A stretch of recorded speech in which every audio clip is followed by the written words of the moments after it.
welcome to my channel. If this is your first time here, don't forget to like, share, and subscribe. Now, I just put together a few videos from TikTok where we touch on the stop being desperate topic, because there are a lot of women, in this day and age, we definitely are trying to make a change to attract better in our lives. And I think a lot of these videos give great advice on how you can attract better just by not being desperate. Okay, so even if you have to take notes, the video is a bit lengthy, so even if you have to take notes, but just apply this to your everyday life, whatever it may be for you and whatever applies to you. And this is for the women that actually do want to make changes, not for the ones who don't see error in their ways, but the ones who actually want to start attracting better in their lives and start making better decisions. Stop calling and texting him if he is not calling and texting you back with your hard-headed self. You look desperate. That's what you look like every time you reach out talking about, hey, stranger, haven't heard from you. Where you been? I've been missing you, baby. If he was worried about you, he'd be texting you. But guess what he got going on? A life, and you need to get one too. I'm telling you this right now, baby, because your friends ain't telling you it, or you're not telling them what you're doing because you're ashamed of it. You know you're doing the most, and you need to pull back. So I'm going to tell you right now, pull back, okay? They're not text you back because they're busy. They're not text you back because they got other stuff going on. Maybe they're just not a big texter, or maybe they're just not as into you as you are into them. Whatever it is, I need you to read the room and get the message. You need to be filling your time with doing things that build you up, that edify you. Go on other dates. Hang out with friends. Take yourself on a date. Do things that fill your life up so that you're not sitting around here wondering why someone has not gotten back to you, baby. This is your life. Stop looking desperate. Why would you open your legs for a man that you can't depend on? Think about it.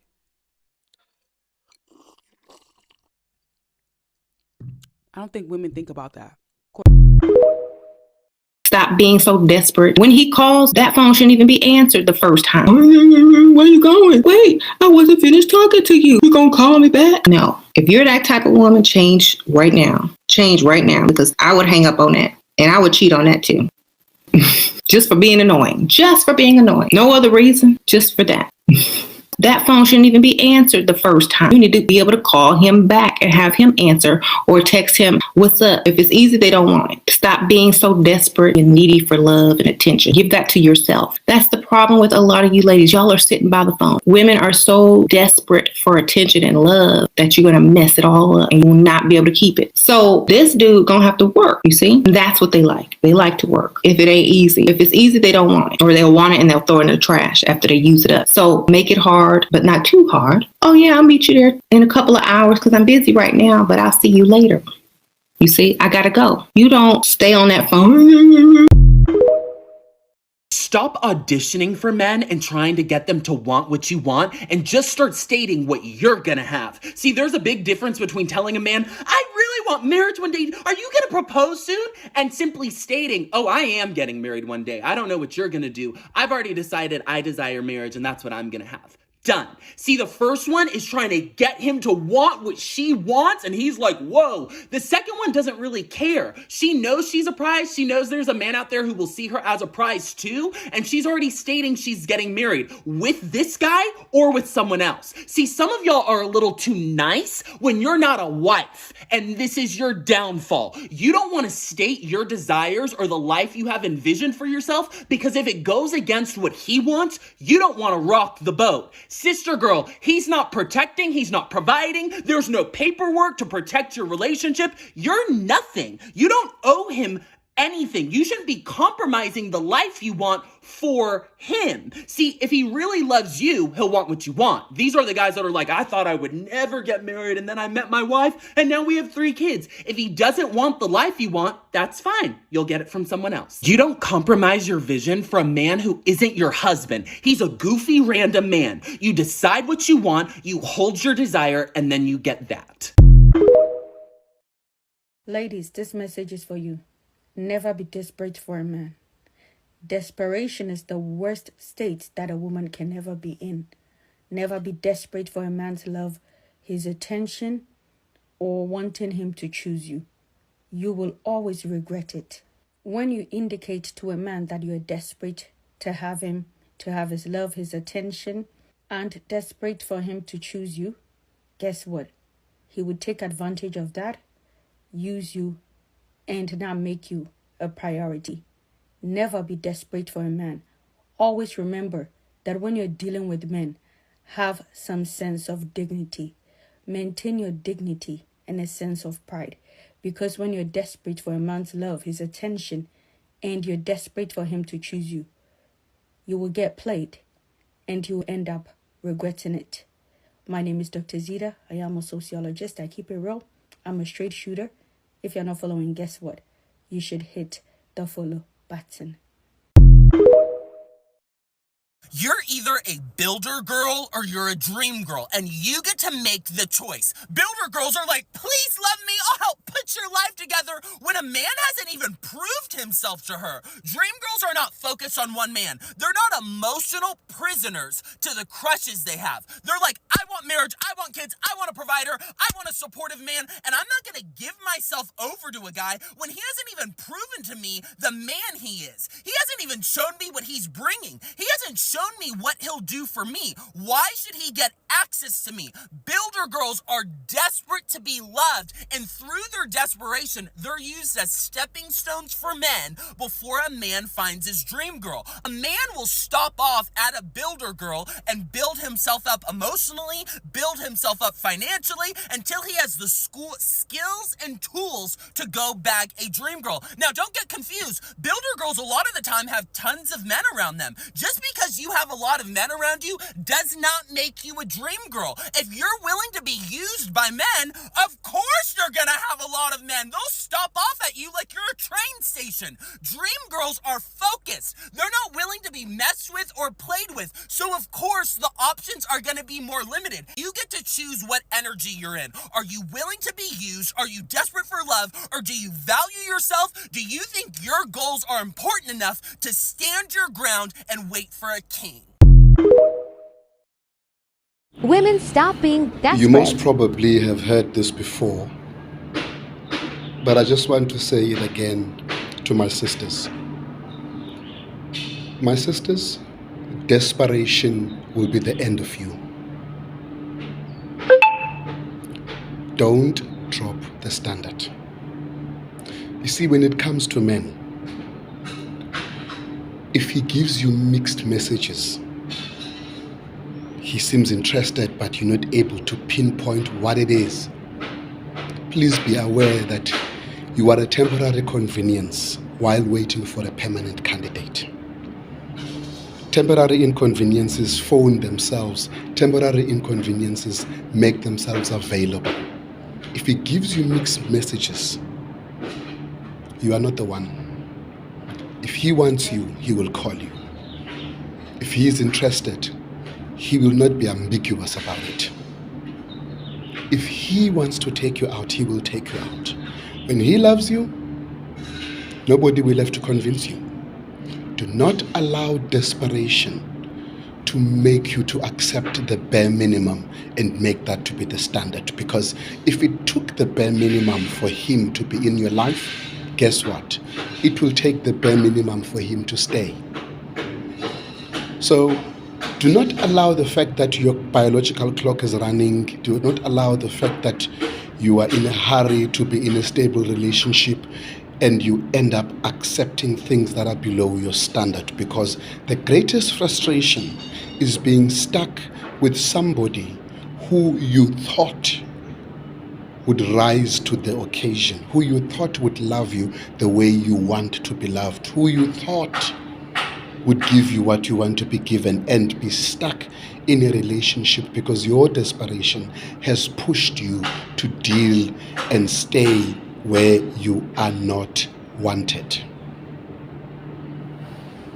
So, men have mastered the game. And what they would do is to show interest and then, and ghost you. When he ghosts you, it's a sign you are not the one. You are just a temporary convenience while he's waiting for a permanent solution.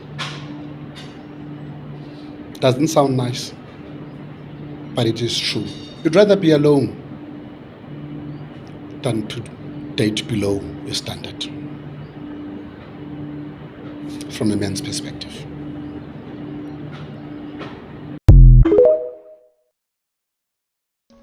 Hello, hey there, this is Benjamin, and in this video I'm gonna be giving you 10 signs that you as a lady, you are very desperate. There's also another video of a desperate man. Go and Google the meaning of desperate. Number 1, you confuse physical intimacy with love. Yes, of course, he has slept with you by now, I think, and I hope so, or he is planning to do it like so many men want to do. And after that, he stops responding to you or calling or texting you, or even if he told you that he doesn't want anything serious in that relationship, but you still want to force things, you are very desperate. Number 2, you discuss with him to meet your parents or to meet your family members. Yes, of course, after the first date, you will imagine and think that you have met Mr. Alejandro and this is the man, the father of your son and daughters. That is a very clear sign that you are actually very, very desperate, and you're forcing him to meet your family members and you're forcing him to be together with you or to marry you. Number 3, you stalk him on social media. Mrs. Stalker, I'm talking to you because you always are on his social media platforms, Twitter, Facebook, Instagram, texting, putting their comments, hello babe, and you expect him to do that. In fact, you are one of those ladies who try to force a man to post to you on social media so that everyone, including Benjamin, can see that you're dating. Very, very desperate. Number 4, you talk about marriage after a few dates. After how many dates? A few. Go and Google the meaning of a few. If you start talking about these things and eventually you're the one who starts bringing it up and you bring it up all the time, that when are we settling down? What do you think or how do you feel about marriage? I don't feel anything. Oh, not me. That guy doesn't feel anything about marriage. Get the answers on Google. How do you feel about marriage? Go and Google that question too. Number 5, you settle for anyone and you have no standards. Anyone and no standards. Is he handsome? Okay. Is he tall? Okay. Is he a white man? Okay. Is he abroad or far away from this country where I'm staying and suffering? Okay. You settle for anything and anyone. In fact, if everyone is good enough for you, you clearly have no standards, and this video was meant specifically for you. Very desperate. Number 6, you have no concept of proper communication etiquette. That is very deep English. In short, what I'm saying, you don't know how to communicate. So when you call him, he doesn't call you. When you text him, he doesn't text you. But you insist on. You call him, you text him, you call again, call again, call again, call again, text again and again. Today, tomorrow, the day after day, the day after day, the day after tomorrow. If you continuously keep on texting this guy, you are very desperate. Number 7, you're always available. Mrs. Available, look at you, smiling right now. You are available, you have no plans. You are always trying to please this guy. When he asks you to do A, you do A. When he asks you to do B, you do B. It means you're very available and you are willing to do anything and everything just to make this guy happy. You are very desperate. Number 8, you can't tell when you are not welcome in his company. When he wants to be alone or together with his men, you force yourself into this company. You want to be there. You want to be counted there. If you are not invited in any event or any function with this guy, please don't go there. Otherwise, this man will see that you're very desperate. Number 9, you fish for compliments. You want him to compliment you and tell you, hey, you're beautiful. If you're always sitting there and you want a man to bring you up and make you feel like, wow, you're so special, you're so good, you're so beautiful, always asking him, what do you think about me? Do you think I look good? Do you think I look beautiful? You are very desperate. It means you're not confident about yourself, your body, your self-esteem. Please don't continue being desperate. Number 10, you ignore the rude behavior. This was supposed to be number 1, but when you find yourself tolerating all the bullshit, and you know all the bullshit that men do to women, and you still excuse it and you say, oh, it's his attitude, oh, he's going to get better, oh, it's his money, oh, it is family, oh, it is his education, you are very desperate. Last but not least, bonus, you are forcing the relationship. I don't want to force you to share this video, but this video is meant for you, a desperate woman. Please share it, tag a friend, and let me know in the comments what you think. Thank you for watching. Sorry, the truth. Creating yourself also means creating your vibe. If you're giving desperate, people are going to sense that a mile away. It's a nervousness that people give off. When you go anywhere, you have to look like you want to be there for you. You're not there to give off desperate vibes. Oh, come up to me, come approach me. You're there because you are there. You belong there. And if a man walks in and sees you, finds you attractive, he might smile at you. He's like, hi, hi. Or he might just look. If he sees you there again, a day or two later or a week later, he's going to say, oh, I saw her before. Then you come back another time and you just say, oh, I saw you the other day. Then they may say, oh, hi. Because you might start to recognize each other because you go in the same place, the same area, the same neighborhood, running the same errands. You're going to start to see familiar faces. And that makes people more comfortable to approach you in the future.